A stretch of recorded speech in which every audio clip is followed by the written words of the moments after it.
ഇപ്പോൾ ശ്രീ മോഹൻ വർഗീസ് നമുക്ക് ടെലിഫോണിലുണ്ട്. ശ്രീ മോഹൻ വർഗീസ്, ഏറ്റവും പ്രധാനപ്പെട്ട കാര്യമാണ് ഈ ഓപ്പറേഷൻ സിന്ദൂറിന് ശേഷം അല്ലെങ്കിൽ ഈ വെടിനിർത്തലിലേക്ക് വന്നത്.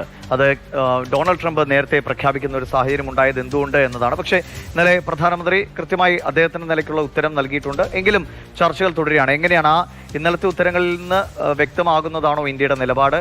ഈ പ്രതിപക്ഷത്തിന്റെ സംശയങ്ങൾക്ക്, ചോദ്യങ്ങൾക്ക് ഇനിയും സാധ്യതയുണ്ടോ?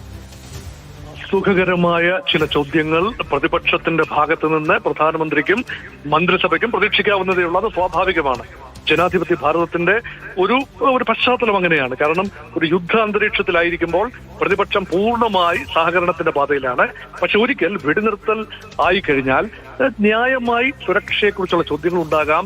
ഈ കരാറിലെത്തി ഡീൽ എത്തി നിന്നതിനെ കുറിച്ച് ചോദ്യങ്ങൾ ഉണ്ടാകാം. അതുമാത്രമല്ല, നമ്മുടെ ലോങ് ടേം പോളിസി സിംല കരാറിന്റെ അടിസ്ഥാനത്തിൽ ബൈലാറ്ററലിസം എന്ന പോളിസി റിവ്യൂ ചെയ്തിട്ടുണ്ടോ? പ്രത്യേകിച്ച് ട്രംപിന്റെ 3 പ്രസ്താവനകൾ.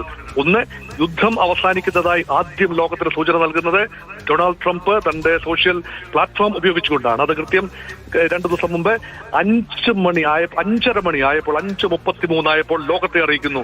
അതിനുശേഷമാണ് ഭാരതത്തിന്റെ ഭാഗത്തു നിന്ന് ഔപചാരികമായ സ്ഥിരീകരണം ഉണ്ടാകുന്നത്. അതുകൊണ്ട് ഒരു കാര്യത്തിൽ Donald Trump has taken a lead. അതുകൊണ്ട് ഇറ്റ്സ് അമേരിക്കൻ ബ്രോക്കേർഡ് പീസ് എന്ന ഒരു ധാരണ ആദ്യം തന്നെ ഉണ്ടായി. അതിനെ തുടർന്നാണ് അതിൽ നിന്നും ഏതാനും മണിക്കൂറുകൾക്ക് ശേഷം കാശ്മീർ വിഷയത്തെക്കുറിച്ച് മറ്റൊരു ട്വീറ്റ് വരികയാണ് ഡൊണാൾഡ് ട്രംപിന്റെ ഭാഗത്ത് നിന്ന്. വേണ്ടി വന്നാൽ ഭാരതവും പാകിസ്ഥാനും താല്പര്യപ്പെടുന്നുവെങ്കിൽ കാശ്മീരിനെ കുറിച്ച് മധ്യസ്ഥത വഹിക്കാൻ താൻ തയ്യാറാണ്. അമേരിക്കയുടെ മധ്യസ്ഥം വേണമെങ്കിൽ സ്വീകരിക്കാം. ആദ്യഘട്ടത്തിൽ ശ്രീ മോഹൻ വർഗീസ്, ഡൊണാൾഡ് ട്രംപ് പറഞ്ഞത് ആദ്യം മീഡിയേറ്റഡ് എന്നാണെങ്കിൽ രണ്ടാം പ്രതികരണം വരുമ്പോഴേക്കും അത് സഹായിച്ചു എന്ന നിലയിലേക്ക് മാറിയിട്ടുണ്ട്. സ്വാഭാവികമായിട്ടും ഫോൺ വിളികൾ നടന്നിട്ടുണ്ടാവും. പക്ഷേ പാകിസ്ഥാൻ അമേരിക്കയോട് ആവശ്യപ്പെട്ടതിനനുസരിച്ച് പാകിസ്ഥാൻ തന്നെ വിളിക്കട്ടെ എന്ന നിലപാട് ഇന്ത്യ സ്വീകരിക്കുകയും ചെയ്തിട്ടുണ്ടാവും. ഇതിൽ ഡൊണാൾഡ് ട്രംപിന്റെ ഈ ഒരു അതിര് കടന്ന്, അല്ലെങ്കിൽ നമ്മുടെ കാര്യങ്ങൾ നമ്മളാണ് പറയേണ്ടത്, അതിന് മുൻപ് പറയാൻ പ്രേരിപ്പിക്കുന്നത് എന്തായിരിക്കും? അതിന് അമേരിക്കയുടെ ഭാഗത്ത് എന്തെങ്കിലും വിശദീകരണമുണ്ടോ? സർക്കാർ അത് പ്രതിപക്ഷം ചോദിക്കുന്നതിന് ഒരു വ്യക്തമായ ഉത്തരം വരും മണിക്കൂറിൽ നൽകാൻ സാധ്യതയുണ്ട്. നയതന്ത്ര രംഗത്ത് ചില മര്യാദകൾ പാലിക്കേണ്ടതുണ്ട്. പ്രത്യേകിച്ച് head of the state and head of the government ആണ് അമേരിക്കയുടെ ചീഫ് എക്സിക്യൂട്ടീവായ അമേരിക്കൻ പ്രസിഡന്റ് ഡൊണാൾഡ് ട്രംപ്. അദ്ദേഹം പാലിക്കേണ്ട ചില മര്യാദകളാണ്. ഇന്ത്യയുടെ ഒരു വിദേശ നയമുണ്ട്, അത് ബൈലാറ്ററലിസമാണ്. അപ്പൊ ഇന്ത്യക്ക് പാകിസ്ഥാനോട് സംസാരിക്കണമെങ്കിലോ എന്തെങ്കിലും ഡീൽ ഉണ്ടെങ്കിലോ അത് അമേരിക്ക ഇനി ഏതെങ്കിലും രീതിയിൽ ഇൻഡയറക്റ്റായി സഹായിച്ചു എങ്കിൽ പോലും, അതിനുള്ള സാഹചര്യം ഒരുക്കിയെങ്കിൽ പോലും അത് പ്രഖ്യാപിക്കാൻ അമേരിക്കയ്ക്കല്ല അവകാശം.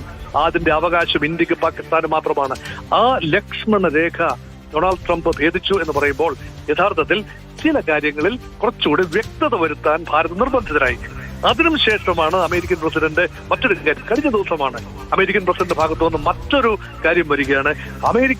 അമേരിക്ക ഇടപെട്ടതുകൊണ്ടാണ് വ്യാപാരം നിർത്തിവെക്കും, ഭാരതവുമായും പാകിസ്ഥാനുമായുള്ള അമേരിക്കയുടെ വ്യാപാരം നിർത്തിവെക്കും. ആ ഭീഷണി ഫലിച്ചതുകൊണ്ടാണ് പെട്ടെന്ന് പേടിച്ച് ഇന്ത്യയും പാകിസ്ഥാനും കരാറിൽ ഏർപ്പെടാൻ തയ്യാറായത് എന്ന രീതിയിൽ. ശരിയാണ്.